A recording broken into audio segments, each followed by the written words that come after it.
Fala galera, estamos aqui com mais um Pode Apostar. Meu nome é Bruno Balestre, estou aqui com a Thelma Romão. Olá, boa noite. E hoje a gente tem um convidado internacional. Que chique, hein, Bruno? Rony Barbosa, fazendo uma passagem rápida por Lençóis Paulista. De quanto tempo, Rony, mais ou menos aqui? Mais ou menos uns 2 meses eu vou ficar aqui no Brasil.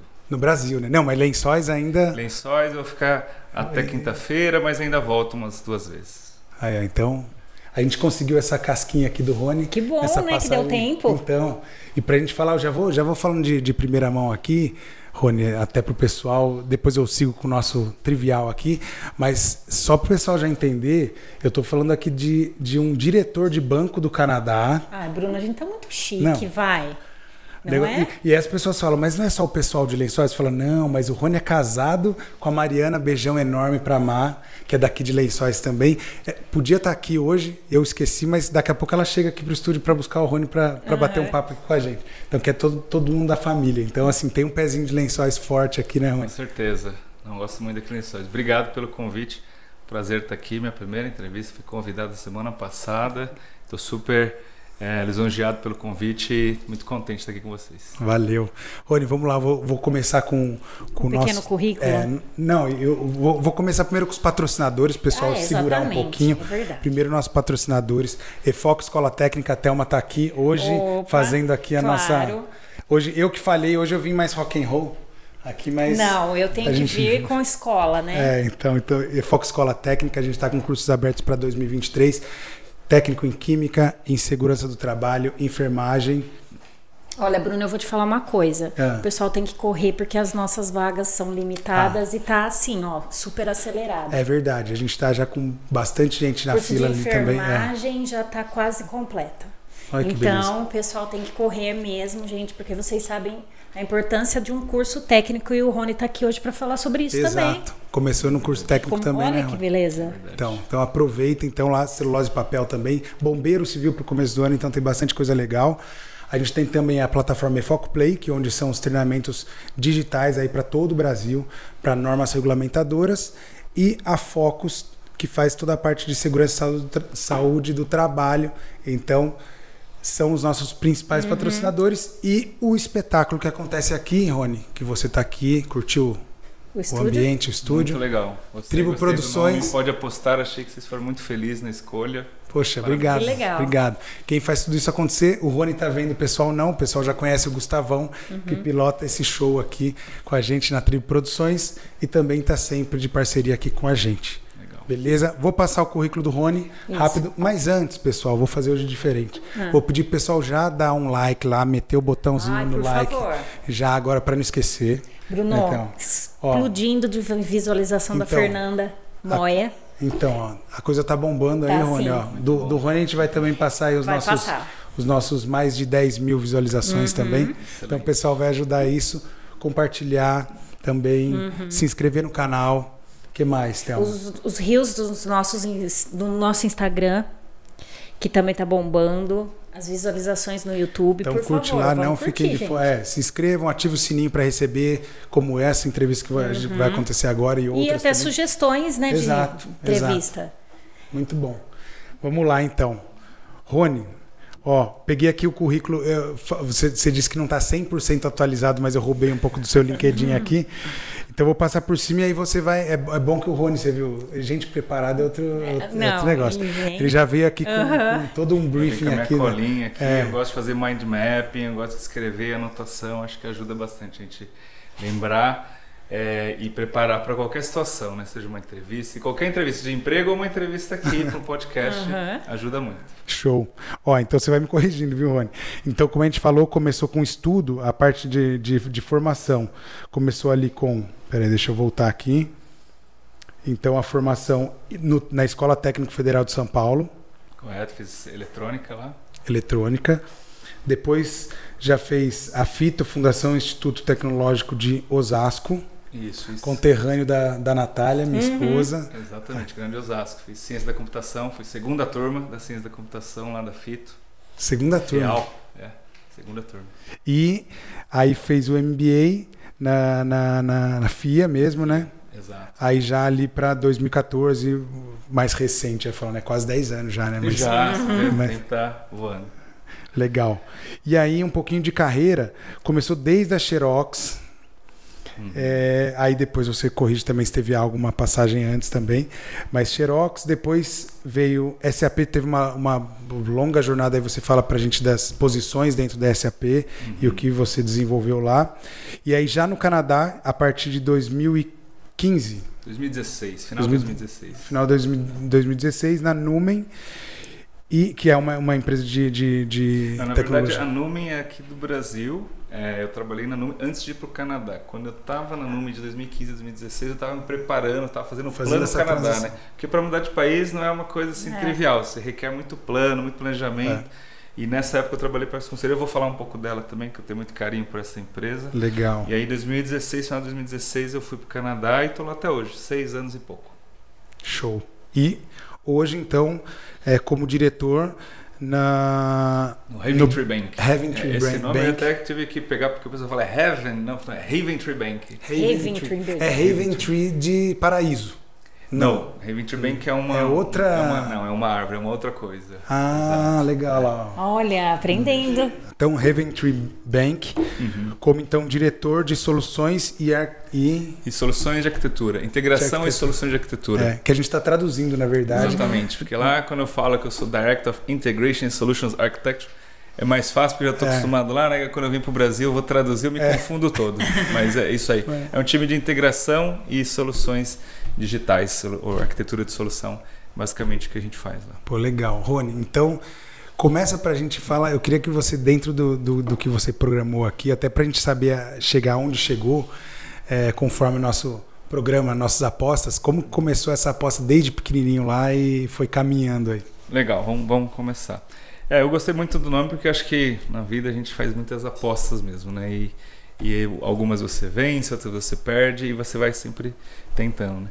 Então, começou, eu considero, quando eu olho para trás e vejo como é que eu comecei nesse negócio de estudo e entender a questão de trabalho e me preparar para isso, acho que foi lá pelos 14 anos, porque até os 14 você está no ensino fundamental, né? Terminando o ensino fundamental, isso tudo depende muito dos seus pais, do incentivo, o suporte da família, sem dúvida, ele é fundamental. Então eu agradeço minha mãe, minha família por todo o suporte que eles deram nessa parte do ensino fundamental. Então eu estudei em escolas boas lá em Osasco, tive grandes amizades e ali é aquela fase que você está, né, aprendendo, crescendo, criando seu caráter, sua formação e o básico, né, que todo mundo precisa ter. Então tem que investir muito nessa parte e isso, lógico que a gente depende de todos os nossos pais. Mas com 14 você começa já a pensar assim, eu quero trabalhar, né? Quero ter alguma coisa, você vê os seus amigos, alguma coisa, quero já pensar no que eu vou estudar.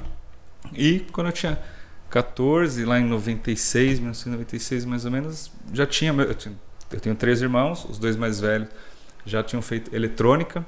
Aí eu falei, quero fazer eletrônica também, né? Pô, meu irmão se dando bem, comprando um carro, conseguindo ter as coisinhas dele lá. Eu falei, também quero fazer eletrônica. Isso aí foi quando mesmo, mais ou menos? 96. 96 você falou. 96. Não, mentira. Foi em 94. 94 foi quando eu entrei na Federal. Então, quer dizer, em 93, com 13 para 14, eu comecei a fazer um cursinho, chamava um vestibulinho lá, né? Não só que tem um cursinho para entrar na faculdade, tinha um cursinho para entrar no colégio técnico. Aí eu encanei que eu queria estudar na Escola Técnica Federal, né? Eu sabia bastante da escola, sabia que era uma escola muito boa e tal. E aí fui nesse cursinho, o dono do cursinho, o Julinho, um abraço pro Julinho se estiver ouvindo no podcast, ele falou, olha, legal. A gente tem um preparatório aqui para entrar na FITO, no Bradesco, as escolas lá famosas de Osasco. A Federal é bem puxada, né? Então isso aí a gente não tem tanta expertise, né? Vamos dizer assim. Mas eu queria. Aí estudei um ano, estudava de manhã para terminar a 8ª série e à tarde ia fazer o vestibulinho. E prestei no Instituto Tecnológico de Barueri, prestei no Bradesco, no Senai e na Federal. Aí eu passei no Senai, no Bradesco e na Federal não tinha passado, a primeira fase. Aí eu comecei a fazer metalurgia de manhã à tarde e eletrônica à noite no Bradesco. Olha que doido, né? Para que estudar no Bradesco lá, fazer no Bradesco. 14 anos, fazer metalurgia de manhã à tarde e eletrônica à noite. Mas isso foi um período muito curto, porque veio a segunda chamada da Federal. Aí fui lá com a minha mãe na segunda chamada. Tinha poucas vagas para a segunda chamada e tinha, assim, sei lá, umas 30 pessoas para preencher a vaga. E tinha, sei lá, 4 vagas. Eu achei que eu não ia pegar a vaga, não ia acontecer. Mas aí minha mãe estava comigo, ela falou assim, ó, você vai rezar para Santo Expedito. E na vida, né, você tem que ter um pouco de tudo. Sorte, Legal. fé, tudo é um conjunto de coisas, né? Aí minha mãe falou, não, você vai rezar aqui para Santo Expedito, ele vai te ajudar, é o santo da última hora, das causas urgentes, né? Você pede com fé que vai acontecer. Tá bom, mãe, vamos rezar para Santo Expedito, né? Aí fiz uma oração lá, começaram a chamar as pessoas, do número 250 ao 260, 260, ninguém ia. Daí, na outra chamada, chamaram 3. Então eu ia perder a vaga. Aí desce um cara chorando lá, tal, ele perdeu a vaga porque ele não tinha todos os documentos. Conclusão, peguei a última vaga do curso de eletrônica. Das 4 ali, então que seriam... Na verdade, eram 4 ou 3, mas eu sei que por conta dessa pessoa que não estava com a documentação completa, eu acabei pegando a última vaga e entrei. Falei, caramba, agora eu consegui o que eu queria, né? O santo resolveu... Ou era para ser sua. Era para ser minha. Tanto é que depois daquele episódio, sempre comecei a ir mais na igreja. Que legal. Levava meus amigos para a igreja quando tinha provas difíceis lá. Falei, vamos lá pedir para o santo que ele vai ajudar a gente a passar nessa prova. Ai, que legal. Então isso aconteceu várias vezes. Também. Você também, né, Gu? E aí, legal. Isso foi em 94. Comecei lá no curso de eletrônica. Escola excelente, os professores muito bons, muito puxado. Mas foi ali que realmente acho que começou o meu cérebro, sabe, a destravar e me preparar para uma profissão, né? O que é eletrônica, como faz, né? Como são as coisas. E foi muito bom. Era claro, para sair de Osasco para ir para o Federal era um perrengue, porque tinha que andar até a estação, pegar o trem, depois metrô, andar até a escola e à noite voltando. Só tinha uma opção. Onde que era a Federal? Que fica no Bom Retiro, ali perto Retiro. da estação do metrô Armênia, em São Paulo. Tá. E de Osasco é longe, né? E para voltar às 11 e pouco da noite, quase meia-noite, só tinha um ônibus que voltava. Aí eu tinha que pegar esse ônibus, descer na Castelo Branco, ali no quilômetro 18, e meu pai todo dia ia lá me buscar e me trazer para casa. Então, esse foi o período que eu estudei lá, até 94, 95, 96, 97, né? Aí, em 96 foi quando eu comecei a trabalhar. Peguei um estágio na Xerox, né? O pessoal fala Xerox do Brasil. Na época, uma baita empresa, né? Meus amigos, todo mundo queria entrar na Siemens, ABB, Xerox do Brasil, eram as grandes empresas. Meu irmão trabalhava lá e ficou sabendo do programa de estágio, me avisou, tal, me inscrevi, legal, consegui entrar. Então, primeiro emprego, né? Eu lembro que nem estava muito preocupado com o salário. Eu não sei se eu ganhava R$250, alguma coisa assim. Bom, nem importa. Mas estava super empolgado, né, com a oportunidade de aprender uma profissão e consertar lá a copiadora, né? Então ia lá, pedia para os técnicos, não, deixa que eu conserto aqui. Fiz o treinamento e tal. Aí fui aprendendo a consertar as copiadoras. Aí em pouco tempo já quando eu precisava ter 18 para poder ter os meus próprios clientes, né? Porque com 17 eu não tinha a possibilidade de, né, ir para os clientes. Aí quando eu fiz 18, tirei carta e tal, daí eu fui efetivado, falou, legal, agora você vai ter os seus clientes, né? E aí, mais ou menos naquela época, eu sabia que tinha um grupo de pessoas que cuidavam de impressoras coloridas, que eram impressoras mais avançadas. E para trabalhar com aquela tipo de impressora, você tinha que ter inglês, porque os manuais só vinham em inglês, da Xerox. Tá. Aí eu falei, opa, peraí, então deixa eu dar, né, uma reforçada no meu inglês. O inglês para mim começou assim, na época do ensino fundamental, minha escola não era bilíngue, mas tinha alguma coisa de inglês, mas muito fraco, né? Aquelas escolas do Brasil que tem uma disciplina lá, você acaba aprendendo muito básico. Aí eu fiz alguns cursos em Osasco, fiz no IASG, fiz no CCE, fiz algumas escolas. Mas quando eu estava trabalhando, foi aí que eu peguei firme mesmo, né? Falei, não, agora eu vou fazer frequente, né? Eu preciso melhorar, eu quero melhorar meu inglês. O inglês sempre ficou aquele negócio na minha cabeça. Aí, por conta disso, o dia que apareceu uma oportunidade, aí eu consegui ir para essa equipe de colorida, né? Copiadora colorida. Aí, legal, fiquei super feliz, comecei a trabalhar com um time diferente e tal. E então foram 4 anos, praticamente, 96 a 2000, que foi meu primeiro emprego. E lá eu tive a oportunidade de trabalhar numa grande empresa, saber o que era trabalhar, conhecer o que era uma grande empresa. Tive grandes amigos e gestores lá que me ensinaram muita coisa. E a empresa ela é muito focada na servir o cliente, né? A Xerox era serviço de excelência ao cliente, né? Isso eu levei para o resto da vida. Até hoje eu acho que a excelência no atendimento ela é primordial, né? Seja seu cliente um parceiro, um cliente ou sua família ou amigos, você tem que tratar bem, entender. Como que era a logística desse trabalho? Era realmente de você deixar um equipamento em um lugar e fazer a manutenção, então tinha um custo mensal ou não? Era só reparo mesmo? Era assim, os clientes tinham as máquinas e eles abriam chamada. Eles ligavam lá no telefone da Xerox e falavam, minha impressora quebrou, eu preciso fazer um atendimento preventivo e tal. Tipo um outsourcing mesmo. Aí a gente ia com o carro, eu ficava na rua, era técnico de campo, né? Então eu ia lá com o meu carrinho da Xerox, ia nas copiadoras, lá Alphagraphics que tinha na época, ou empresas, né? Várias empresas. E ficava lá, consertando a máquina. Quando tinha que pedia peça, chegava. Então, foi legal. Foi a minha trajetória ali no mundo, fazendo, né, eletrônica. Foi o emprego que eu arrumei, um curso de técnico em eletrônica. Então, feliz da vida lá. E já em 97, 98, né, eu falei, bom, agora acabei o colégio técnico, vou partir para a faculdade. E aí eu acabei prestando lá na Fito. Eu tive a oportunidade de fazer um cursinho da Poli, mas eu tinha aula de sábado lá na Federal e o cursinho da Poli também era de sábado. E na Poli você não podia faltar nenhum dia. Então, enfim, acabei perdendo a bolsa. E eu não queria perder um ano fazendo só cursinho. Eu falei, quer saber, eu vou tentar entrar aqui na Fito e vou estudar computação. Aí eu entrei, consegui passar lá e comecei a estudar computação. Foi a segunda turma lá. E durante esses 3 anos lá na Fito, eu estava lá trabalhando na Xerox, então trabalhava de manhã, à tarde e fazia faculdade à noite. E aí tinham amigos que já estavam arrumando emprego na área de tecnologia, né? Eu ainda estava na área de eletrônica. Aí acho que foi no 3º ano, se eu não me engano, meu amigo chegou e falou, você não quer trabalhar com SAP? Eu falei, nossa, SAP, né? Só conheço a tecla do botão da TV, né? Troca a língua e tal. Todo mundo fez essa piada. E aí eu falei, não, quero, pô. Estou fazendo computação justamente porque eu quero experimentar outras coisas, né? Quero sim. Aí fiz uma entrevista lá na consultoria. Na faculdade você aprende umas linguagens, né? Visual Basic, você tem uma noção de lógica, né?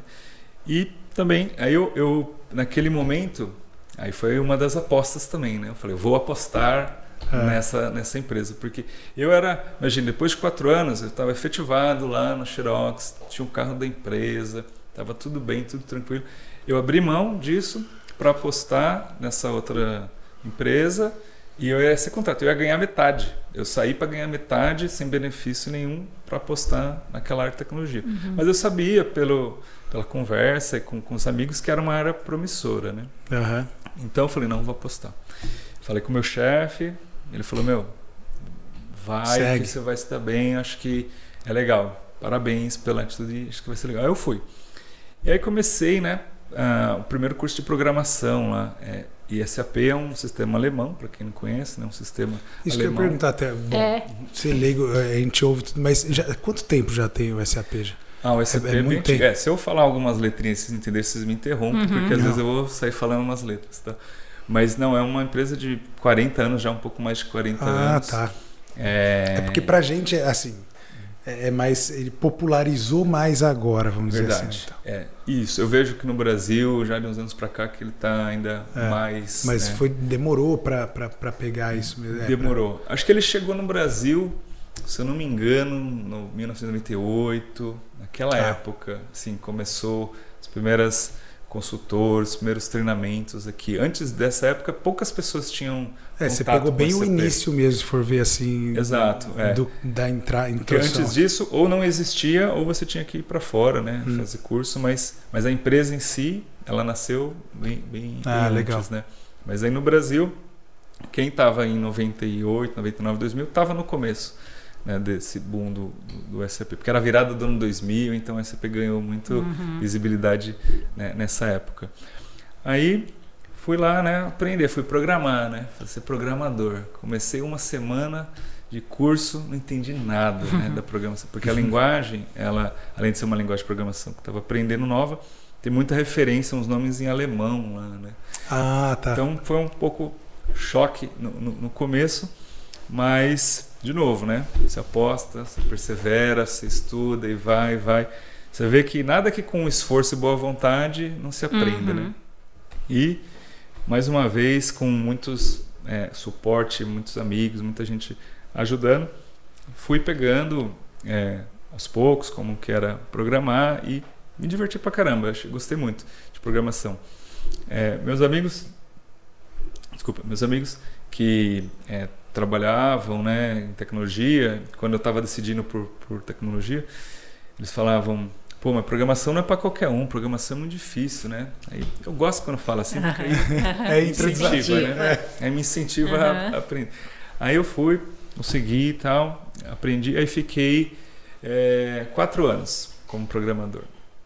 Nisso acho que eu mudei dessa primeira empresa para uma segunda, que era a primeira era a SSI, fui para a BKO e fiquei uns bons anos lá. Aí depois de 4 anos, foi mais ou menos lá em 2004, já estava com uns 25, aí eu saí um pouco da programação e fui aprendendo outras coisas. Porque o SAP, como outros sistemas, né, Oracle, Microsoft, essas grandes aplicações no mercado, você tem a turma que faz código, né, os desenvolvedores, você tem a turma que configura mais, são administradores, analistas de negócio, né, gerente de projeto, tem uma série de roles, né, de funções. E aí eu fui fazer mais configuração. E na parte de configuração você tem que aprender a parte do negócio, processo. E aí eu comecei a me especializar no processo de vendas e logística, no SAP chama SD, né, que é Sales and Distribution, e também CRM. CRM é a sigla para Customer Relationship Management. E foi aí mais ou menos por volta de 2007 que eu comecei assim, mais a entrar nesse mundo do CRM e se você for ver até hoje, eu continuo nesse mundo do CRM, apesar das diferentes funções que eu fui exercendo ao longo do tempo, mas CRM sempre foi o assunto que eu mais gostei, né, de trabalhar. Então, nessa época, acho que de 2004 a 2010, eu era consultor, viajei o Brasil inteiro para implementar, porque quem trabalha com SAP projeto, você trabalha muito por projeto, né? Então, agora você vai trabalhar num projeto lá em Recife. Eu ia lá, um bom preço em Recife, ia lá, conhecia o pessoal de Recife, pô, maravilhoso, lá ficava um tempo, ajudava eles lá nas configurações, nos projetos, aí voltava para São Paulo toda semana, depois fui para Piracicaba, Argentina, viajei um pouco a América do Sul, e essa era a vida de consultor, né? Mas na época, estava tranquilo, solteiro, então podia viajar para tudo que é lado, né? E em 2004 estava nessa empresa, na BKO, e foi meu primeiro projeto internacional. Aí eu, né, falei, puta, que legal, né? Vou ter a oportunidade de ir pro México, fazer um projeto internacional lá na Johnson. E eu não falava espanhol, né? Às vezes falaram, não, tudo bem, não é requisito, a gente precisa do consultor SAP com experiência SAP, mas não precisa do espanhol. Eu falei, então eu topo. Aí fui lá, cheguei no aeroporto, falando em português, não, eu vou... Só falei um olá que tal, né? Olá que tal, eu preciso ir pro esse hotel, mas eu vi que não ia ser fácil. Se eu ficasse só falando português, eu ia passar um apuro, né? E aí eu falei, não, já que eu vou ficar quase um ano nesse projeto, vou aprender o espanhol, né? Então, peguei, assisti a videoaula, não tinha YouTube ainda lá naquela época, mas assisti a videoaula, saía bastante, conversando com os amigos e sempre tentava falar em espanhol. E consegui pegar bem a língua. Escrever, na época, era mais difícil, né? Agora eu não escrevo mais em espanhol, mas ainda falo. Ainda consigo falar com os amigos lá no Canadá em espanhol. Isso foi, então, em 2004, primeira experiência internacional. Passado alguns anos, então eu já tinha tido, né, a experiência como programador, tive a experiência como consultor, né, fazendo configuração e tal, experiência internacional. Aí ali eu estava com 30, 31, eu tive a oportunidade de gerir um time. Então tinha uma equipe de consultores de CRM lá, né? Então foi muito legal também, porque também outra aposta, né? Porque você você sai de programação, você sai de configuração, é só você com você mesmo. Então depois você mudar para pessoas e ter esse conflito de gerenciar perfis. Exato. Gerenciar pessoas é muito legal. Tem gente que gosta mais, tem gente que não se adapta tanto, mas acho que quem tem a oportunidade deveria tentar, pelo menos. Porque a vida, né, a gente sempre tem um não, e por que não tentar, né? Você só vai saber se você gosta ou não se você tentar. Então, tentei, foi legal, acho que você aprende a lidar com o outro, ser empático, né, se colocar no lugar da pessoa e ver o que cada um gosta, né? Porque todo mundo, a gente sonha, né? A gente tem os nossos sonhos, a gente sabe onde quer chegar e você como gestor de pessoas entender, falar, pô, Bruno, o que você quer da vida, né? O que você quer? Como é que eu vou fazer para te ajudar a chegar onde você quer, né, Thelma? O que você quer, né? E me fala uma coisa dessa transição até, Rony, que eu já acho legal, assim, você vê alguns saltos, por exemplo, a gente falou lá desde o Xerox, que era mais uma operação lógica, e aí você rodava, depois você vem para o SAP, para uma programação, depois uma coisa mais as consultorias, e aí você vem para o mundo que... Como foi essa transição e para você, assim, essa aposta, por exemplo, como que chegou e para você abraçar e pensar nessa coisa, por enquanto eu lido com números. E agora eu vou... lógico que você tinha um contato com o cliente e tal, então você já tem uma experiência. Mas agora você vai cuidar não do cliente, mas da equipe que gera também aquele ponto assim.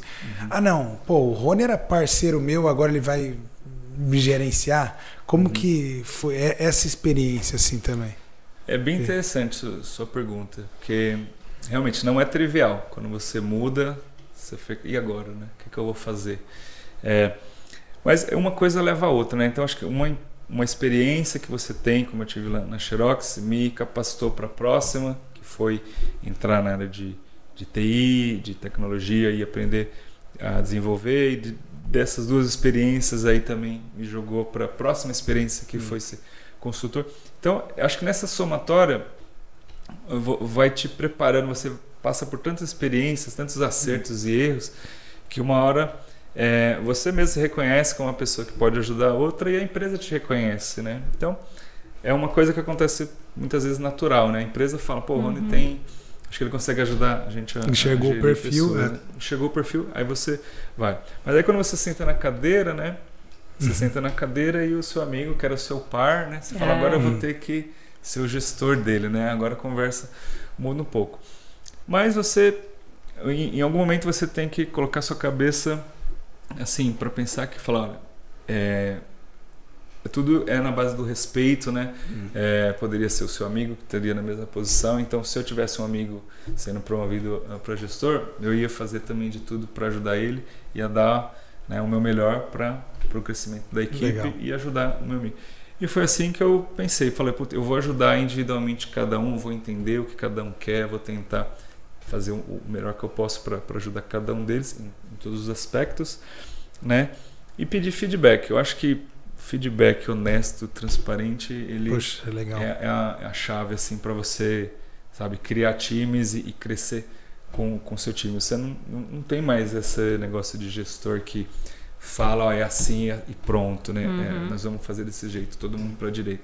Lógico, às vezes precisa de uma tomada de decisão, precisa às vezes de um pulso firme, quando requer decisões, né, que precisa vir de uma pessoa, porque às vezes tem várias pessoas com diferentes opiniões, aí é nessa que o gestor ele precisa entrar para tomar uma decisão. Mas não é a maioria das vezes. A maioria das vezes o grupo, né, você tem um time de pessoas que, né, trabalham para a mesma missão, para o mesmo objetivo, você chega junto, né? Então você acaba sendo mais um capitão do time jogando junto do que um coach do lado de fora vendo o seu time jogar. Então eu sempre gostei de jogar muito com o time. Essa legal.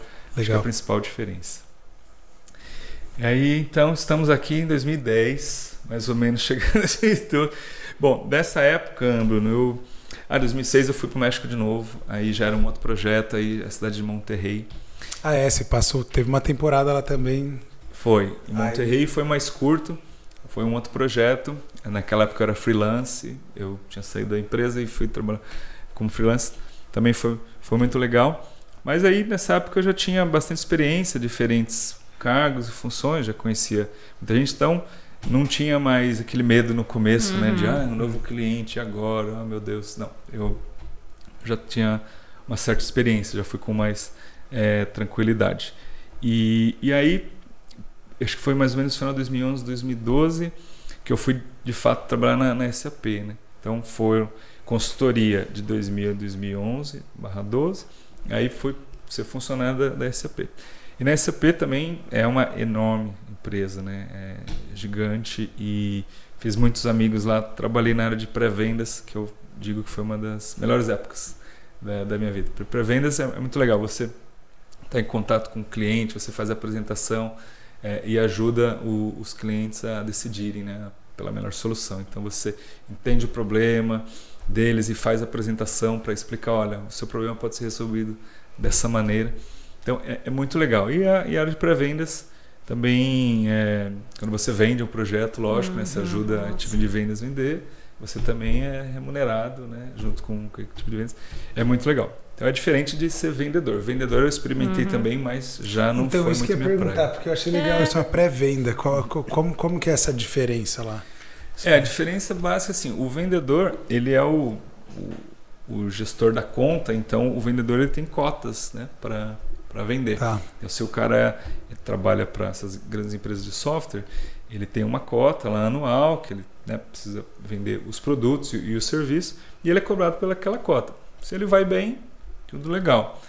Se ele vai mal, então, né, pode acontecer dele, às vezes fica um quarto, 2, mas em algum momento, se ele não consegue atingir o número, ele acaba... Ele tem que cumprir com a meta, essa é a vida do vendedor, né? Vendedor é isso. Ele sabe que ele está ali para correr atrás. Ele é bem remunerado, né, para ele vender. Mas tem o leão todos os dias. Exatamente. Ali. É um leão ou 2 por dia. O pré-venda, ele suporta o vendedor, mas ele não carrega a cota. Ele não é diretamente responsável. Ele não tem a meta, vamos dizer assim. Ele apresenta... em geral, exato. Em geral, é o vendedor que carrega, e o pré-venda, ele está ali suportando. O pré-venda, mas ele também é estimulado a vender, a fazer as apresentações, porque ele sabe que quanto mais ele ajudar o vendedor cresce, atinge os objetivos, e o pré-venda tem um bônus indexado àquela venda. Né? Então o vendedor vai ganhar mais, merecidamente, e o pré-venda vai ganhar um outro bônus pela participação. Então essa é a diferença. Legal. Então, não tem certo ou errado, melhor ou pior, é perfil. Tem gente que tem super perfil de trabalhar com venda, é bem articulado e vai e gosta, né, desse relacionamento com o cliente, levar o cliente para os eventos e coisa do tipo. E tem gente que já não, tem gente que já gosta de ficar mais na solução técnica, entender o problema e apresentar, que eu acho que esse era o meu perfil. No final eu descobri isso. Depois de fazer uma autoavaliação, eu falei... Eu gosto disso, eu gosto de ir lá discutir problema, apresentar a solução. E foi isso. Aí, depois de 2014, 2015, aí começou o Plano Canadá. Né? Então, já depois de muitos anos no Brasil, eu e minha esposa... esqueci de comentar, né? Mas aí em 2010, eu estava... foi quando eu conheci a Mari. E aí comecei a vir mais para Lençóis, né? Acho que foi quando a época que a gente se conheceu aqui também. Então de 2010 para cá, comecei a vir bastante aqui para Lençóis. Então vocês se conheceram aqui. Ela é lençoense. Lençoense, exato. Aí foi em 2016, a Mari estava na Price, né, na PwC, eu estava lá na SAP, mas a gente tinha essa vontade de morar fora, né? Eu, como tinha tido a experiência do México, falei, por que a gente não tenta um país de língua inglesa, né? Porque a gente queria melhorar o nosso inglês. Eu falava mais ou menos, lá me virava no meu inglês, mas cada um, inglês é muito pessoal. Tem gente que às vezes fala bem, mas acha que não fala, né? Fala, mas meu inglês não é muito bom, né? Enfim, cada um determina o seu nível de satisfação com você mesmo, com o seu inglês. Né? Eu não estava satisfeito muito com o meu, eu queria melhorar. A Mari também. Ela falou, eu também quero melhorar, porque toda vez que eu falo inglês, eu fico com vergonha, eu não consigo me expressar, falar o que eu quero. Então, tá bom, vamos começar a procurar. Aí a gente, né, para você mudar de país, requer, assim, um bom tempo de planejamento. Você tem que entender as opções de imigração, né, onde você vai morar, custo, chances de emprego, tudo isso é bem complicado. E eu fico imaginando chances também de regularização mesmo, a parte de nacionalidade e tal, você conseguiu visto, né, quer dizer... Exato, porque não são todos os países, né, que tem um programa oficial de imigração, né, cada país funciona de um jeito. A gente falou, vamos para a Austrália, a Austrália funciona de um jeito, mas aí a Austrália a gente falou, Austrália é longe. É longe. Então, ótimo país, a gente tem amigos que moram lá, mas no nosso shortlist lá a gente falou, a Austrália vai ser um fuso bem diferente, vai ser longe, e querendo ou não, e especialmente agora, né, o custo de viagem está aumentando, é bem caro para você ir voltar para a Austrália. E aí a gente pensou, tá bom, Reino Unido, Londres, mas também super caro. Lá na época ainda estava, acho que uma libra, R$6. Agora deve estar mais. Mas também muito caro. Aí no final, a gente falou, bom, Canadá, Estados Unidos, a gente tinha pensado, mas Estados Unidos, pela verdade, eu sei que muita gente tem o sonho de ir para os Estados Unidos. Não era no nosso caso. Tinha feito alguns projetos lá, mas não tinha planos de ir para lá. Mas o Canadá eu sabia que, e é famoso por essa questão da imigração, né? O Canadá, acho que se eu não me engano hoje, mais de 60% da população canadense é de fora. São imigrantes, né, do mundo inteiro. Né? Brasileiros, chineses, gente do mundo inteiro vai para o Canadá. E tem várias formas de você ir para lá. Às vezes você é de uma profissão que tem uma alta demanda, né? Interessante. Para você trabalhar. De repente você é engenheiro, ou você é enfermeiro, ou você é médico de uma especialidade. Depende da província e da profissão. Eles vão falar, essa província está precisando de mais terapeutas ou engenheiros, essa província está precisando mais de enfermeira. Direciona. Direciona. Né? Então eles vão abrindo programas diferentes por província para atrair os skills certos, né? E tem um outro programa também, que foi o caso do programa que a gente fez, que você vai em casal, aí um estuda, desde que um esteja estudando lá nas instituições homologadas lá pelo governo, o outro tem um visto de trabalho. Então a Mariana fez um curso lá, uma pós em International Business, eu ganhei o visto de trabalho. E isso foi relacionado a Toronto, que eles estão em Toronto. Então foi vocês pesquisando a região, cidade e tal, encontraram ali essa oportunidade. Esse é o programa lá a província chama Ontário, né? Ontário é como se fosse o estado de São Paulo, então Ontário é a província, Toronto é a cidade. Então nessa província tinha uma série de programas, mas quando a gente estava estudando, fazendo esse plano Canadá, a gente sabia, falou, e se a gente fizer um college? Quando ele falou, eu quero fazer uma pós, então você faz a pós e eu vou trabalhar. Aí, então, de 2015 a 2016, eu estava nesse plano, mas eu tinha saído da SAP e aí eu entrei na Numen, né, que eu falei para você no começo. A Numen é uma empresa de uma amiga minha, ela tinha montado essa empresa, é uma consultoria muito bacana, ela construiu do zero e é uma empresa que hoje está enorme, cresceu, está com escritório nos Estados Unidos, em muito lugar. Essa amiga minha também foi para o Canadá, a Patrícia Terui. Só que ela teve uma doença, teve câncer e ela acabou ainda falecer lá. Tratou lá no Brasil, tratou aqui no Brasil e tratou lá no Canadá. Mas a gente se viu uma vez lá no Canadá, tudo. E por isso que eu falo que eu tenho um carinho por essa empresa, porque eu trabalhei com ela antes e eu vi a empresa nascer assim. E tem uma missão, ela sempre falou, eu queria que as pessoas entrassem aqui na Numen, né, e que fosse a melhor empresa. Eu vou falar errado a frase aqui, espero que a Andréia Mandela não esteja me assistindo se eu vou falar a frase errada. Mas enfim, uma grande amiga minha que montou uma empresa que hoje tem muita gente trabalhando lá e virou uma baita empresa. Então a Andréia, que hoje é uma das sócias da Numen, né, tem os outros sócios também que são amigos nossos, lá o Nagata, mas a Andréia, que ela sabia que eu queria ir para o Canadá, mas ela falou, não, Rony, você vem para cá, você vai me ajudar, você vai ser account manager aqui. Então eu ajudei ela durante quase 2 anos, 1 ano e 9 meses, e ela sabia que eu já estava me planejando para o Canadá. Então deu uma sorte, né? Que na vida, além de a gente apostar, a gente também tem que... Conseguiu ainda uma transição saudável. Muita gente, né, passa pela vida da gente ajudando a gente, né? você não vai sozinho, né? Você não chega sozinho lá. Mas é legal, Rony, você ter falado isso, porque eu fico pensando, eu tô viajando aqui, pensando Eu também tô viajando aqui.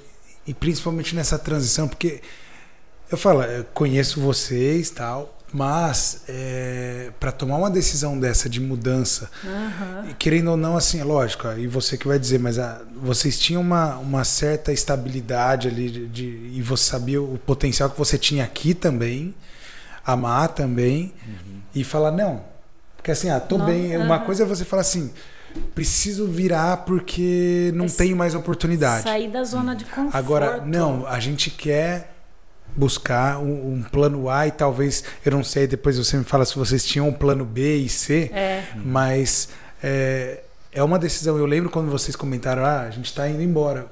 Fala, nossa, que coragem, decisão. Né? E corajosa, assim, tudo que construiu, tem o casa, tem o apartamento, tem a vida ali, os amigos, tal. Então entender isso porque o planejamento ele foi quanto tempo mais ou menos planejando isso aí? Não, essa excelente pergunta, Brunão. Foi 1 ano e meio, quase 2, planejando, porque você tem razão.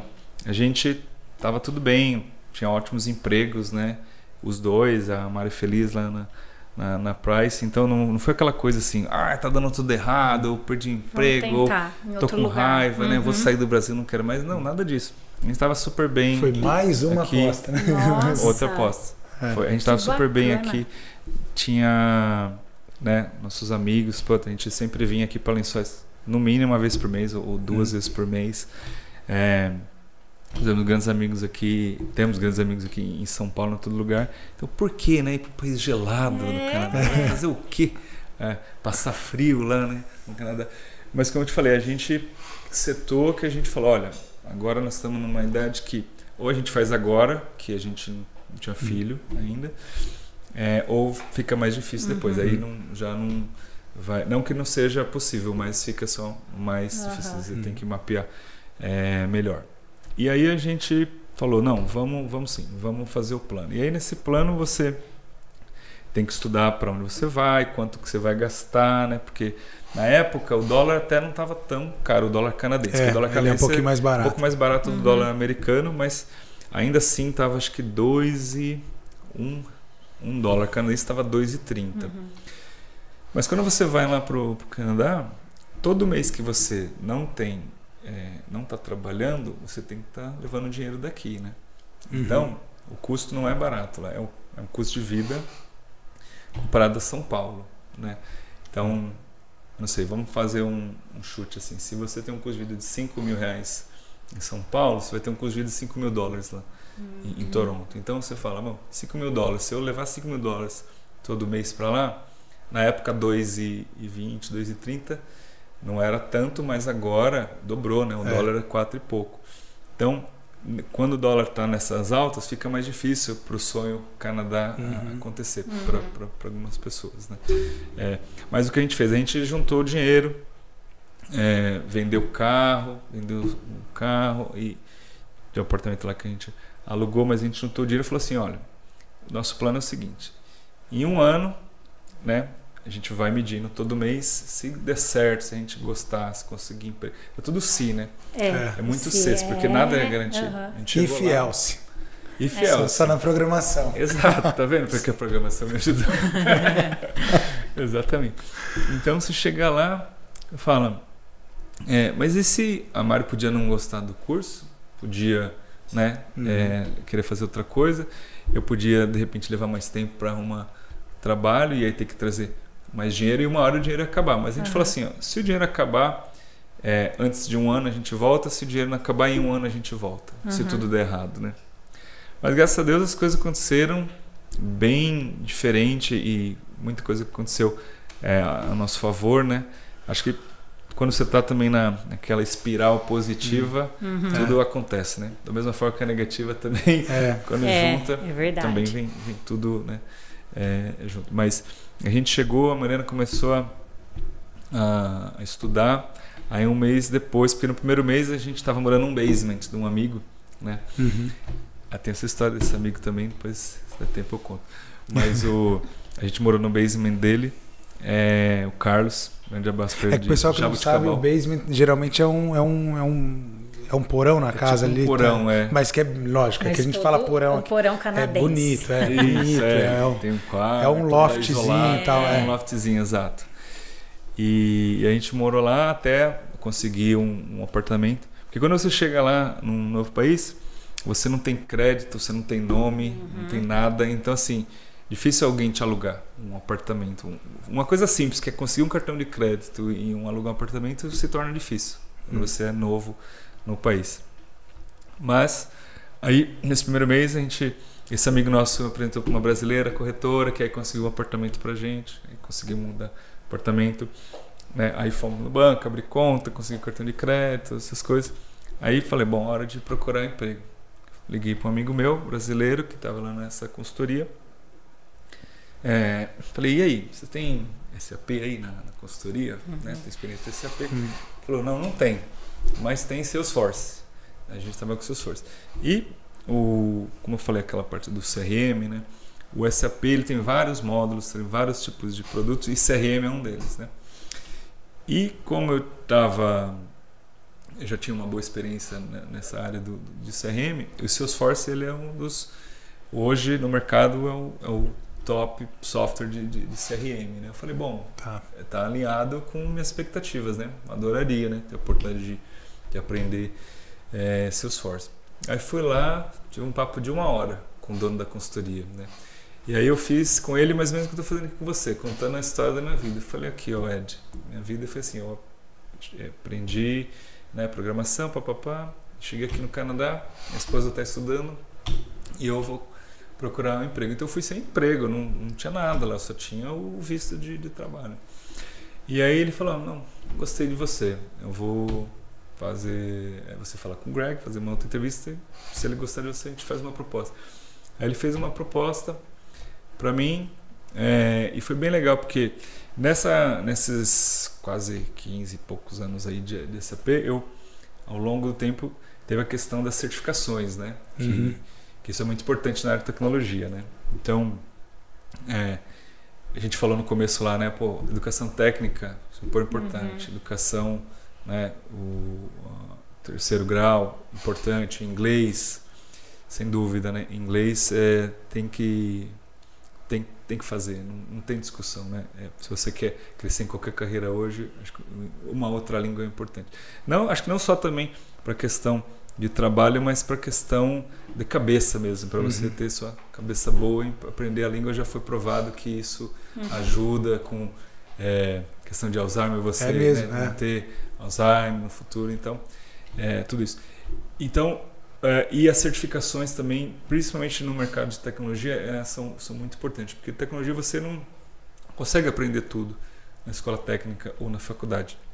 Você tem que se dedicar para fazer, vou trabalhar com SAP, então você tira as certificações de SAP. Vou trabalhar com Microsoft, com Oracle, com Salesforce, né? A maioria dessas grandes aplicações tem um programa de certificações. Então, no SAP eu tinha várias certificações, como programador, como consultor, funcional, né? Então, foi uma carreira de 15 anos ou mais de SAP. E quando eu mudei para Salesforce, apesar do assunto ser mais ou menos o mesmo, mas eu não tinha nenhuma certificação, né? Então, quando eles me apresentaram, falou, Rony, a gente vai te fazer uma proposta, só que essas 7 certificações que você tem de SAP, você vai ter que tirar em Salesforce. Você topa? Eu falei, topo. Aí ele me colocou, falou, você vai sentar ali e tal, e vai estudar. No começo eu não tinha aqui para cliente não, só ficava estudando. Aí tirei a certificação, tirei a primeira, tirei a segunda, tirei a terceira, fui tirando, e durou, assim, acho que 2 anos e meio eu consegui a certificação de Solution Architect, né? Então, claro que pelo fato de eu ter experiência com SAP, foi mais fácil no Salesforce. E foi legal, porque recém-chegado, né, eu tava, assim, falei, tava topando qualquer trabalho, né? Se o cara falasse, sei lá, quero 100, pago 20, eu falo aceito, né? Porque eu precisava pagar o aluguel, eu precisava me virar lá. Mas eles me deram uma proposta bem justa, então, mas ainda tava aquela coisa, primeiro ano, chegar em 2016, nova língua, e dava uma dor de cabeça. Todo dia eu chegava em casa, falando inglês o dia inteiro, chegava com dor de cabeça, né? A Mariana a mesma coisa, lá no colégio. Ela falou, nossa, tô com dor de cabeça também. Então os dois com dor de cabeça tentando falar inglês. Até virar a chave. Leva um tempo, né? Até o inglês ficar mais Adaptação, sólido na cabeça, leva um tempo. E aí foi. E aí nova casa, nova tecnologia, né? Saindo de SAP para aprender Salesforce e tudo, né? Tudo numa nova cidade. É você mudar de cidade, mudar de casa e ter que conhecer amigos do zero. E você deixou, né, todos os seus amigos aqui, todo o seu conforto, a sua zona de conforto estava aqui, né, no Brasil. Mas era uma coisa que a gente queria muito, a gente colocou como meta e a gente falou, meu, tem medo, a gente sentiu medo, mas vai com medo mesmo, né? Normalmente fala, tem medo, vai com medo. Eu fico imaginando, Rony, porque assim, lógico, você vem falando sempre, tem uma dedicação muito grande em cada processo da sua carreira. Mas eu fico imaginando, talvez esse é o que você falou, o inglês junto com aprender novos títulos ali, você precisar se especializar ali, e um desafio, porque eu imagino assim, geralmente a pessoa vai falar assim, olha, só que você precisa isso, o cara já vai colocar isso como barreira, e não colocando como barreira só por ser menor ou se sentir, às vezes é desafiador demais. Eu falo assim, meu Deus, eu não estou nem falando, assim, eu falo inglês, mas eu ainda estou me crucificando pelo inglês e não sei o quê. Mas ainda ter que me dedicar, estudar ainda mais para tirar esses títulos, para eu conseguir me manter aqui, é puxado. É puxado. Não, foi bem intenso. Primeiro ano, segundo ano foi bem intenso. Porque você está ali se provando, né? É a língua, é você constantemente se cobrando, falando, putz, será que vai dar certo, né? E se não der certo? Porque você estudava ali na empresa, e fora, com certeza, você também devia levar para... Chegava à noite, dava uma estudada. Aí é muito pessoal, né? Cada um, né? Mas eu sempre gostei de fazer isso, eu acho que vale a pena. Esse esforcinho a mais que você faz, às vezes, fora do horário de trabalho, que seja de manhã ou à noite na sua casa, essas horas a mais que você se dedica, ela nunca é em vão.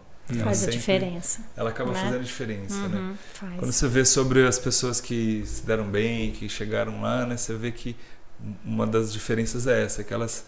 É o que você faz com as horas fora do trabalho, né? Como você usa essas horas, né? Seja estudando, lendo, seja o que for. Acho que é que está o pulo do gato. Então a gente fez, a Mariana também a mesma coisa. Então foi bem intenso e leva tempo, porque lá você atendendo 4 clientes, 5, cada dia eu estava num cliente. Um dia era um cliente fábrica, no outro dia um cliente de educação, sabe? Uma mistura de assuntos em inglês, eu embaralhava as coisas, mas meu chefe lá era muito bacana. E essa eu acho a diferença do Canadá. O Canadá, eles são muito abertos, eles sabem que o imigrante, ele não vai assim no primeiro ano, vai ser difícil para ele. Então todo mundo eles dão muito suporte, né? Eles falam, não, com calma, repete, se não entendeu a gente explica de novo. Eu não sei se em outros países, né, nem todos os países são assim, mas o Canadá, eu acho que a gente deu muita sorte. Os americanos são mais frios para isso, né? O canadense eu acho já, que, sim. Né, já... Dependendo do lugar que você vai para os Estados Unidos, você vai em Nova York, é outra coisa. Se você não vai, você não está com o seu inglês ali tinindo e falando bem, se vira mesmo, né? É bem mais complicado. No Canadá eu já senti bem diferente. Você vê, né, pessoas chegando todo momento, né, gente que está lá há 20 anos, gente que está lá 10, a 1, e com níveis diferentes de inglês.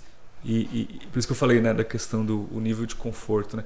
Muitas vezes a gente vê gente lá que já está com inglês bom, mas a pessoa se cobra, né? Fala, mas eu queria falar perfeito, eu queria falar sem acento.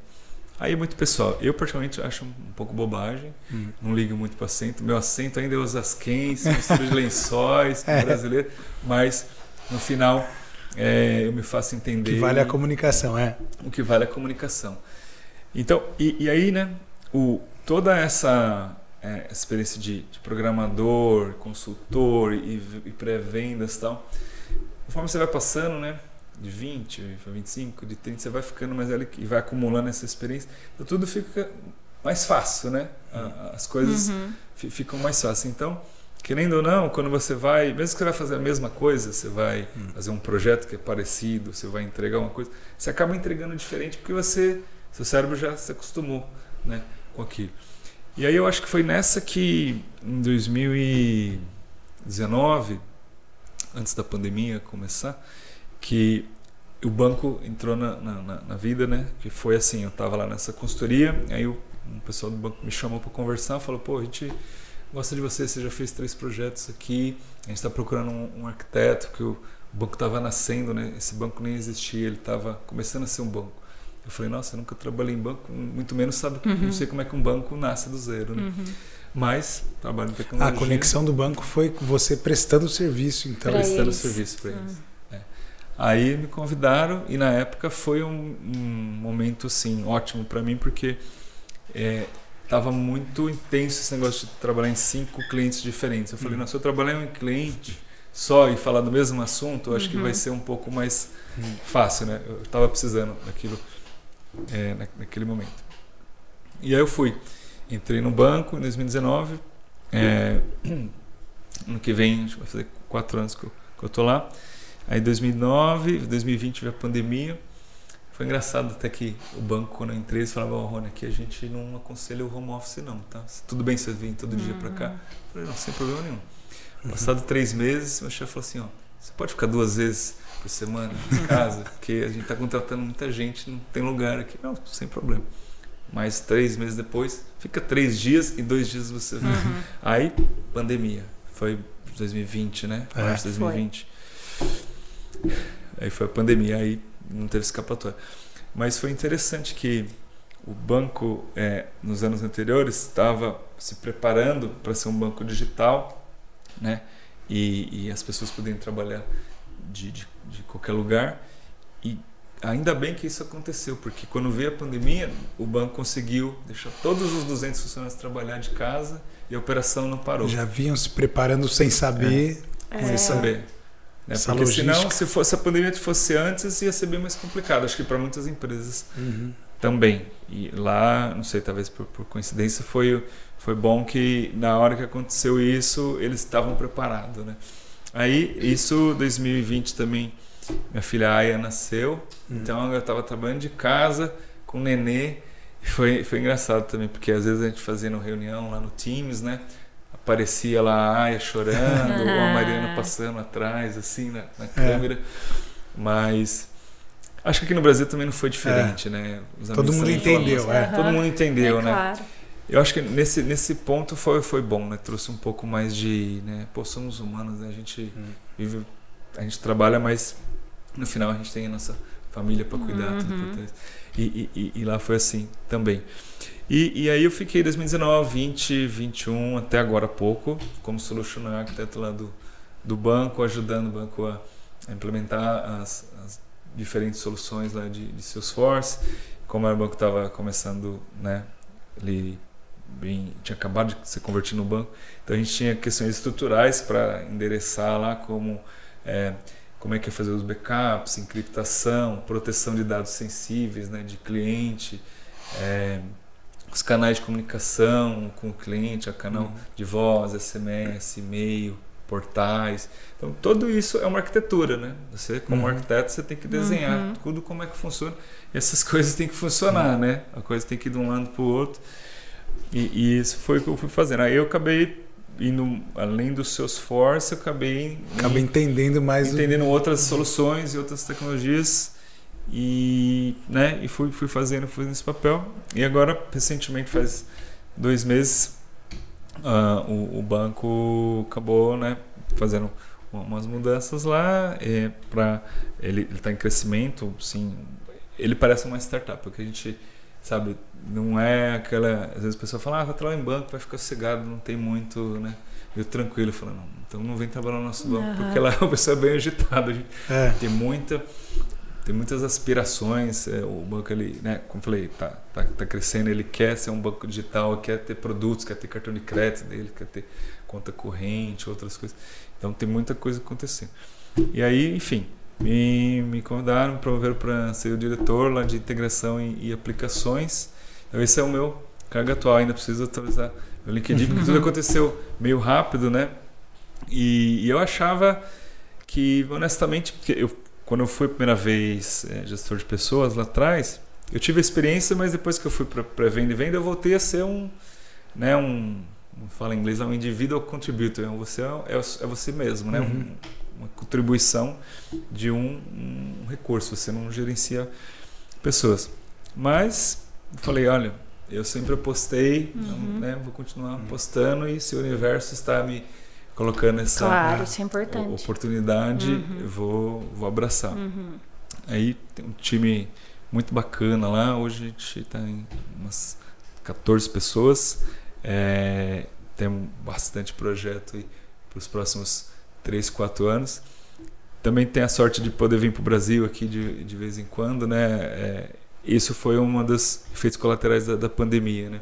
O híbrido, eu acho que veio para ficar também, né? Muitas empresas vão se adaptar ao híbrido. Nem todo mundo vai ficar 100% de casa, nem todo mundo 100% de escritório. Claro, profissões que vão precisar, né? Se você é fábrica, tal, você vai ficar 100% do escritório.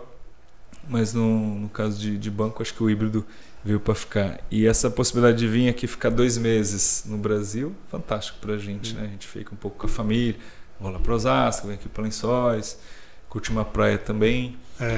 E mata saudade. Então, acho que mais ou menos isso, Brunão. Cheguei aqui no ano de 2022, me preparando para 2023. Essa foi minha trajetória até aqui. E o Raventree, qual é o foco hoje? Mesmo porque você fala que depois querem criar cartões também e tal. O foco hoje é o quê? O foco é mortgage residencial mortgage, ou financiamento de casa, né? Todo mundo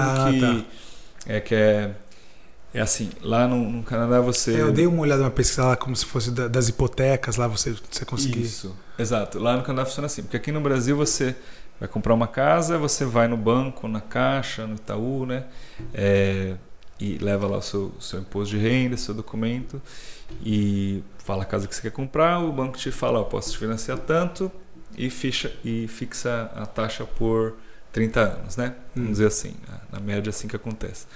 Lá no Canadá, para você conseguir o mortgage, você tem o tal do credit score lá, né? Então você tem que ter um score X para ser qualificado para os prime banks, lá, né, que a gente fala, os bancos principais, os grandes bancos lá, que é o BMO, TD, Scotiabank, RBC, tem lá 4, 5 grandes bancos no Canadá. Só que se você não tem esse score mínimo e o imposto de renda lá, e você não é full time, né, que seria o CLT, esses bancos eles têm dificuldade de aprovar o crédito, né? Ele só olha assim, me dá o seu CLT, seu credit score é acima de tanto? Então tá aqui, pré-aprovado. É muito simples o processo deles. E fica um monte de gente que também quer comprar a casa, refinanciar, que não é aprovado. Então ele recorre a gente chama dos alternative lenders, né? ou B-lender. Então a Raventree é um desses bancos. Tem outros bancos também nesse setor que cobram um pouco mais, né, de juros, mas ela pelo menos ela faz uma análise, ela fala, você é freelancer, então me mostra aí suas notas fiscais, né, suas invoices, me mostra a sua conta bancária, os consegue extratos, ver, né, uma parte mais personalizada, dar uma atenção. Porque no final o banco ele gasta um tempo confirmando que aquilo que você ganha, aquilo que você falou que ganha, né, ele tem que ver os extratos, tudo, ver o seu score. Normalmente as pessoas têm um score mais baixo, mas o legal lá é assim, você não faz um contrato por 30 anos, muita gente fica com a gente 1 ano e meio, 2, porque nesse 1 ano e meio, 2, o cara pagando em dia, os grandes bancos olham para eles e falam, esse cliente, né, é um bom pagador. E naturalmente o score do cara sobe. Então ele, depois de 1 ano e meio, 2, ele volta para o grande banco e pagando uma taxa menor. Né? Então isso que eu acho interessante lá do Canadá. São contratos de 1, 2, 3 e 5 anos que se renovam. O meu mortgage lá, por exemplo, a gente comprou uma casa, é de 5 anos. Eu paguei 1 ano, agora tem mais 4 que eu vou ficar com essa taxa. Mas daqui a 4 anos, aí é a taxa da vez, né? É a taxa daquele ano. Né? Se a taxa subir, eu vou pagar mais um pouco, se a taxa descer, né? Por isso que eu acho um pouco que eu acho mais justo esse sistema, na minha opinião, né? Posso estar errado, desculpa os economistas, mas eu acho mais justo porque quando aqui no Brasil você fala, vou te emprestar por 30 anos. Só que como é uma economia mais instável, a taxa de juros é muito alta, né? Então fala, tá bom, eu te empresto a 12%, pô, tá altíssimo. Lá é muito mais baixa, mas o período é menor, porque assim, se subir um pouco a taxa de juros do país, ele corrige um pouco para cima, se descer, você também vai pagar menos. Então é assim que funciona. Então essa é a linha do banco, ele financia esse tipo de cliente e gente que já tem a casa própria, mas quer refinanciar a casa. Vou refinanciar, vou pagar a faculdade do meu filho, vou fazer uma renovação aqui no basement, sabe? Vou fazer uma reforma na casa. O banco também refinancia. E também um cliente que é bem comum nosso é a gente faz consolidação de débito. O cara está devendo no cartão de crédito, no carro, na casa lá de campo e tal. Então, em vez de ele pagar juros para todo mundo e juros cartão que é alto, né? Alguns juros de private lender que também é caro, tem essa questão, né? Tem os primary banks, tem alternative banks e tem os private lender que cobram ainda mais. O private lender é aquele que cobra mais alto, né? Enfim, aí o banco ele pega e consolida os seus débitos em um e te fala, você fecha com um agente mortgage, você usa a sua casa como garantia, né? A gente chama de collateral lá, usa a sua casa de garantia. E aí você paga e resolve sua vida. Então essa é uma coisa bacana do banco lá. Eles têm, lógico, o banco tem os seus fins lucrativos, né? Tem que ganhar dinheiro, mas ao mesmo tempo eles são orgulhosos de ajudar canadenses que, sabe, estão com crédito machucado e aí fica lá um tempo com a gente, depois volta para os grandes bancos. Ou ajuda, né, quem está passando por dificuldades financeiras de estou aí com débito em vários lugares, quero consolidar meu débito. Aqui no Brasil acho que também tem instituições financeiras que fazem o mesmo tipo de trabalho e é nesse mercado que o banco está hoje. Mas ele tem planos aí de crescer, ele ainda quer ser um banco digital, não tem planos de abrir filiais, nada disso. É um banco 100% digital. Porque a gente quer atender também a demanda aí dos jovens, né, que hoje, quem que vai na agência, né? Ninguém mais. Quem mais na agência? Tudo pelo celular, Tudo. Mas é o que você falou, você tem... Hoje você entendendo com a situação que teve de pandemia e tal, você não precisa mais de grandes escritórios, isso, aquilo e tal. E as pessoas produzem muito bem também no home, né? Então, tanto como a atividade profissional, como o cliente também, que já se adaptou com uma boa arquitetura acredito que deva ter um aplicativo tal, do banco também, tal, o site e tal. Então, você tendo que você precisa as facilidades ali, o atendimento. Exato. Isso faz parte do nosso trabalho agora lá, como um banco que está crescendo e se estruturando. Por exemplo, a gente ainda não tem um aplicativo, né? Porque a gente, esqueci de comentar, mas a gente vende o mortgage através dos corretores, né? Que a gente chama os brokers. Então, a gente não vende direto para o cliente. Tem os brokers, os corretores que, né? Você vai lá, quer refinanciar a casa, quer comprar a casa. Você vai até o corretor e fala, legal. Quero refinanciar minha casa. Aí ele manda uma aplicação, né? Para vários bancos. Aí ele vê a taxa melhor. A Reventree está oferecendo tanto, o outro banco está oferecendo tanto. E aí o cliente decide, né? E aí, a partir do momento que o cliente assina com a gente, ele tem um portal. Ele pode entrar pela internet, lá pelo browser, né? Pelo navegador dele, ele entra e consulta o saldo, quanto que ele tem lá a pagar, ele pode mudar o dia de pagamento dele, pode fazer algumas coisas, mas ainda não tem um aplicativo. Mas isso está dentro da nossa, vamos dizer, do nosso roadmap aí para os próximos anos de como que vai ser o aplicativo, o que a gente quer colocar no aplicativo. Porque a gente não quer colocar só um aplicativo simples que o cara vá só checar saldo e mudar dessa forma. A gente quer, como tem nos grandes bancos, né? Você poder fazer, de repente, pagamento, né? Lá não tem Pix, mas você... Eu ia perguntar. A gente se adaptou mal aqui com o Pix. Não, você sabe que tecnologia bancária, o Brasil, ele é número 1, né? Se não for o número 1, ele deve ser um dos tops. Mas muita tecnologia nasceu aqui no Brasil, né, de banco. Esse negócio de cartão de crédito também, o chip, muita coisa foi aqui que começou no Brasil. Então o Brasil, muitos países olham para o Brasil, né, a tecnologia que o Brasil desenvolve e levam para lá. Então, até se comparar, lá eles ainda estão um pouquinho para trás, né, em algumas tecnologias. Então isso é bastante interessante. Mas é o que você falou, a gente está justamente nesse trabalho de arquitetura lá no banco para oferecer esse tipo de serviço, né? Seja o cara poder acessar do celular e executar lá as transações ou investir, né? Tem os bancos digitais hoje você faz isso, né? Você transfere facilmente, você faz os Pix, você investe, né? Sobrou um dinheiro na conta, já te dá uma sugestão, né? Quer investir, mesmo que seja um pouquinho, já investe, não deixa o dinheiro parado lá, né? E é assim que você no final vai fidelizando o cliente, né? E o cliente vai querendo que você... Porque se você não fizer nada, banco por banco, né? O diferencial tá na experiência. O diferencial é exatamente a experiência. Eu gosto muito dessa palavra, experiência. Desde sempre, desde quando lá da Xerox até hoje, eu sempre pautei assim, tudo que eu faço, que eu construo de solução, em qualquer projeto que eu me envolvo, é sobre a experiência do cliente. Como é que eu faço para dar a melhor experiência, né, pro cliente, seja ele, de novo, empregado, parceiro, o cara da sua equipe. Acho que no final das contas isso é fundamental. Não, é muito legal, Rony, porque eu tô assim encantada com a sua história e da sua esposa, dessa coragem, né, de deixar tudo aqui, tentar uma vida lá. E eu queria saber assim, teve algum momento que você falou, Mário, vamos embora? Ou ela falou, Rony, vamos embora, não aguento mais? Acho que sim. Porque a gente... no começo assim, você...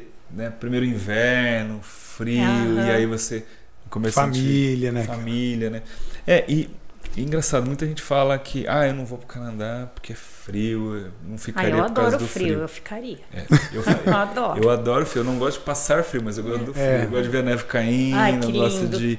Né, a gente viaja lá pra montanha e faz snowboard, a Mari adora fazer esqui. Então, a gente se diverte. Mas o frio não é o fator que faz a gente falar, eu vou sair daqui. O que pega é a saudade, que você fala, putz, você vê os amigos aqui comemorando, um casando, outro tendo um filho, né? E aqueles amigos que você convivia junto. Isso é o que às vezes dói, aperta, né? Você fala, o que nós estamos fazendo aqui, né? E aí, né, junto com família, amigo e tal. Então isso que pega mais. Mas não foram muitos não momentos. A gente, como eu falei, a gente foi muito feliz lá, acho que nas apostas. Encontraram pessoas importantes, né? Que deu suporte para vocês lá, né? Exato. Em todo lugar. Eu falo, eu sempre que eu posso, eu agradeço, seja ligando ou mandando uma mensagem ou postando, eu sempre agradeço essas pessoas. Porque você ia falar do seu amigo. Do basement lá. Então, olha, foi assim, bem rapidão, foi assim, eu tava tomando café com o Marcelo, meu amigo lá na Austrália. Eu vou mandar um abraço para ele aqui, que eu vou falar para ele entrar nessa. Você vai mandar depois o link para ele. Marcelo Rodrigues, está na Austrália. Lá, Marcelo. Tava lá tomando café com ele e eu falando que queria ir pro Canadá, né? Aí o Marcelo falou, fica na casa do Carlos. Eu nem conhecia o Carlos, né? Tá bom, chegando lá, fui falar com o Carlos. E aí, a gente tomou um café e tal, uma conversa de meia hora. Eu falei, porque a gente tinha ido para passar férias, só o mês de junho, né? E ver como é que era o Canadá, né? Onde que ia estudar, onde que ia morar. Aí o Carlos falou, se você vier pro Canadá, você pode ficar na minha casa, né? E aí o Carlos, casado com a Grace, tem 2 filhos lá, falou, beleza. Aí eu liguei para ele e falei, Carlos... Eram brasileiros? Brasileiros. O Carlos trabalhava com SAP lá no Canadá. A Grace é uma brasileira, ela agora eles estão morando nos Estados Unidos, mas ela era professora, pesquisadora da Universidade de Toronto. São brasileiros também que fizeram muito bem no Canadá. E aí ele falou isso, eu liguei para ele e falei, Carlos, tá de pé aquela sua proposta? Eu acho que eu vou ficar na sua casa assim. Você ofereceu, agora eu vou, né? Aí ele falou, não, pode vir. E aí cheguei com a Mari lá, com um monte de mala. Nossa, ficamos que legal. No basement dele com as malas, tudo lá, e até acontecer tudo isso, né? Porque nesse um mês a Mari tinha que primeira semana ela já começou a estudar. E eu fui abrir conta em banco, fui abrir cartão de crédito, né? Fui fazer a entrevista lá que eu te falei. Então, tudo isso foi me acontecendo. Então eu consegui um emprego em um mês lá. Olha que sorte. Beleza. Nossa. Eu só transferi dinheiro para o Brasil uma vez para lá. Depois eu já estava conseguindo trabalhar lá. Então, nossa, eu agradeço a Deus todo dia por essas coisas, né? E o Carlos foi muito importante, né? Nessa época. A gente virou muito amigo. Então, tudo ele me falava, não, você tem isso aqui, não, cuidado com isso. Não compra desse cara aí, não compra. Foi um suporte muito tem um padrinho, vamos dizer assim, ali para os primeiros passos. Exato. Poxa, que legal. E aí, através dele, a gente também conheceu outros. A Lili e o Edson, agora não vou falar também, senão eu vou falar muitos nomes aqui, eu vou esquecer de... Mas enfim, a gente foi da mesma forma que aqui a gente tinha, né? A gente tem os nossos grandes amigos aqui em Lençóis, que a gente faz questão de ver toda vez que a gente está aqui, em São Paulo também. Lá a gente foi construindo isso. Isso é legal, né? Vocês construíram uma rede de apoio e de amizade, então, também forte. E a diferença é que além dos brasileiros, né, que a gente fez amizade lá, hoje a gente tem amigo italiano, canadense, marroquino, até estou torcendo para o Marrocos agora. Amiga marroquina lá. Então, isso eu acho que foi uma das coisas que a gente gosta muito e está aproveitando muito, sabe? Essa oportunidade de realmente você aprender sobre essas pessoas e a cultura deles, né? E de verdade. E a Aya, minha filha, nasceu lá em 2020, agora vai fazer 3 anos, vai fazer a festa aqui no Brasil. Então ela é canadense. Ela é canadense, mas engraçado, o aniversário dela foi tudo aqui. O primeiro, o segundo e agora o terceiro vai ser tudo no Brasil. E então a escola que ela vai lá, né, gente do mundo inteiro. No banco, lá na Inventree, tem acho que pessoas de 27 países. Nossa, bem que misturado, bacana. Né?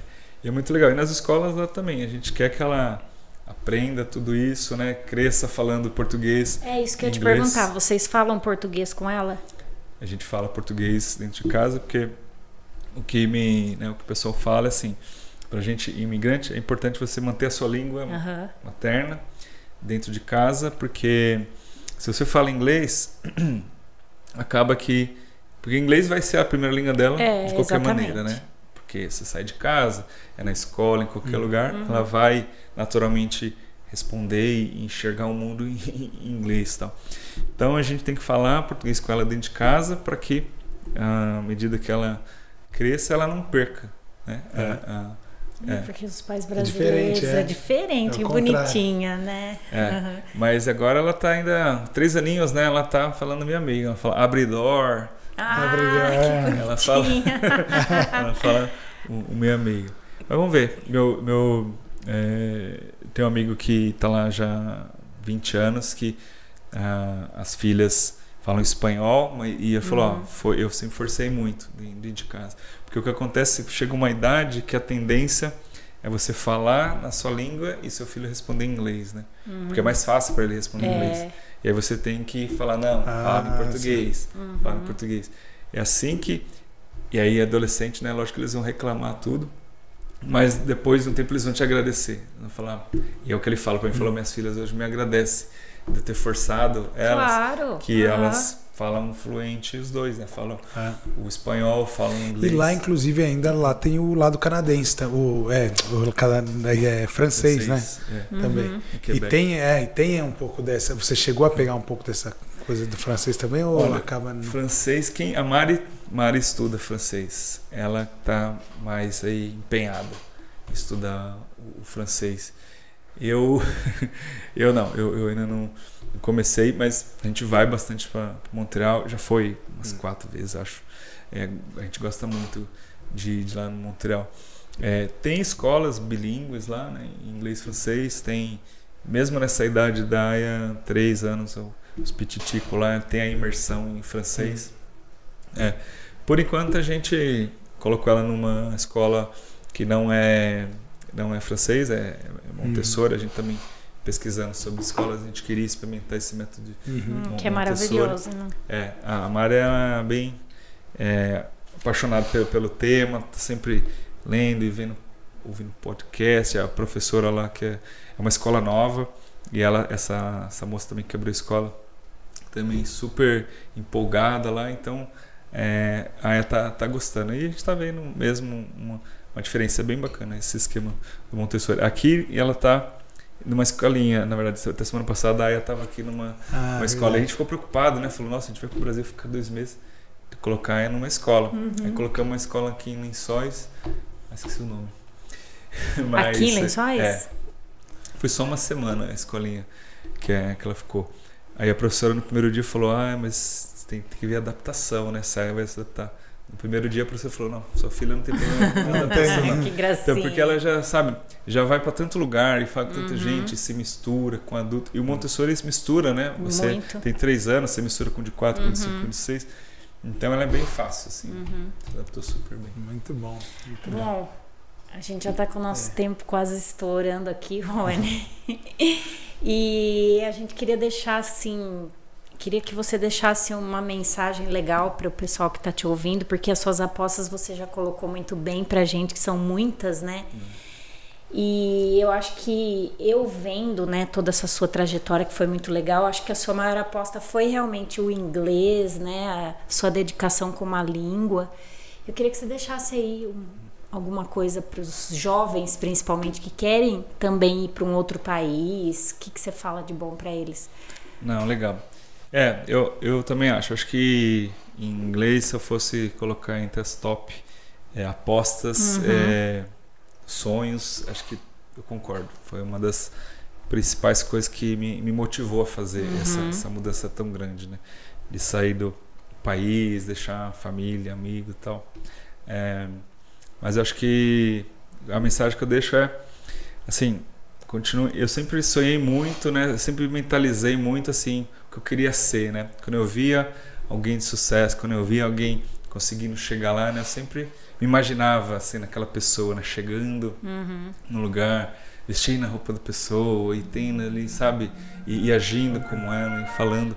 Então, eu sempre procurei, né? Sonhar e sonho. Então, os jovens têm que sonhar muito e tentar mentalizar. Mentalize, se veja crescendo, se veja conquistando, se veja apostando e ganhando, e se perder, que levante e continue, né? E tente fazer isso da melhor maneira possível, com equilíbrio, né? Nunca se esqueça de onde você veio, valorize sua família, seus amigos. A família é a base, como eu te falei, até os 14 anos. Você depende muito da sua família. Exatamente. Onde a sua família vai te colocar para estudar, com quem você vai conviver, é o que vai determinar o seu caráter e as suas escolhas, né? Mas depois de um tempo, quando você souber quem você é, quando você já está ali com seus 14, 15, que você já, né, tem um pouco mais de noção, lógico, uns mais tarde, outros mais cedo, mas não importa. Mas já começa a mentalizar isso, né? Vai atrás dos seus sonhos, nem que seja um pouquinho por dia, mas não desista, né? Vai, tente, sabe, e mantenha o seu equilíbrio. E na vida, equilíbrio é tudo, né? A gente tem que ter equilíbrio físico, mental, espiritual, material. A gente não precisa ter tudo, a gente precisa ter o suficiente, né, para ter conforto. Espiritual, acho que é muito importante. Cada um tem a sua fé e que acredite naquilo que, né, que te leva para frente. O Santo Espírito me levou para frente várias vezes. Que legal.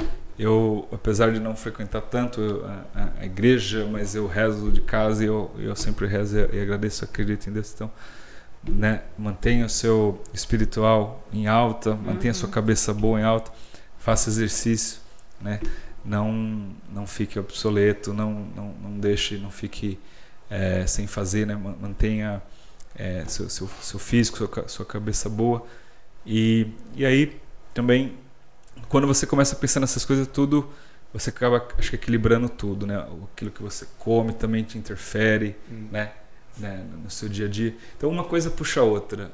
Eu acho que o que você faz, com quem você convive, tudo isso é uma somatória que, no final, diz muito sobre você, né? E aí os seus amigos, seus familiares vão sempre te notar e vão falar, nossa, você está bem, né? Você está fazendo isso, você conquistou, você apostou e deu certo. E aí você vai se sentir, acho que, realizado. Aí vem a realização, vem aquele sentimento de conquista, de felicidade, né? Então, e às vezes ele é momentâneo também. Sim. né, não se frustrem, jovens, se um dia você não conseguiu, se não vir tão rápido quanto você imagina, se acontecer alguma coisa, não se frustre, só não desista. Continue, acredite no seu sonho, pode apostar. Bom demais, bom demais. Rony, ó, eu quero agradecer também, assim, para mim é uma honra você ter topado esse desafio.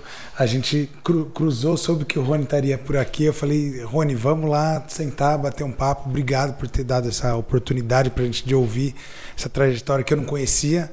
É assim que é legal que a gente fica ali junto, é o dia a dia, mas a gente vê esse lado profissional de energia colocada em cima de cada passo e para chegar onde chegou, e a gente cada vez mais a gente vai tendo mais orgulho e respeito por esse caminho, pela família que eu adoro, assim, que eu já tinha o maior respeito, hoje ainda cada vez aumenta isso. Então obrigado mesmo, Rony, por toda essa dedicação aí, esse tempo para nós aqui também, para passar um pouquinho da sua história aí, dessa carreira aí. Eu que agradeço. De novo, parabéns, acho muito legal ter canais como esse do Pode Apostar para incentivar. Acho que são essas coisas que no final ajudam, né, a gente como sociedade, como pessoa, um ajudando o outro, assim que a gente vai crescer e fazer o país crescer e a gente viver numa sociedade menor. Parabéns aí pelo trabalho que vocês fazem. Legal, obrigado mesmo, Rony. Obrigado, bom, foi um prazer. Eu mais uma vez então para as pessoas que estão assistindo a gente, para curtir, compartilhar,